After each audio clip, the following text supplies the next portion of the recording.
வெண்ணைப்பானை மூடக்கூடாது, வெண்ணைப்பானை மூடக்கூடாது. இவன் வந்து விழுங்கினாலும் கேட்கக்கூடாது. வெண்ணைப்பானை மூடக்கூடாது, இவன் வந்து விழுங்கினாலும் கேட்கக்கூடாது.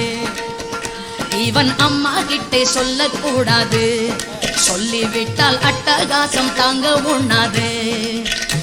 இவன் அம்மா கிட்டே சொல்லக்கூடாது, சொல்லிவிட்டால் அட்டகாசம் தாங்க உண்ணாது. சும்மா ஒரு பேச்சுக்கானும்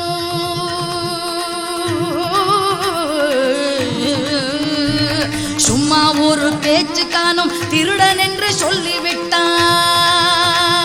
அவனை, சும்மா ஒரு பேச்சுக்கானும் திருடன் என்று சொல்லிவிட்டால் உன் அம்மா பாட்டி அத்தை தாத்தா அத்தனையும் திருடர் என்பார் விஷமக்கார கண்ண.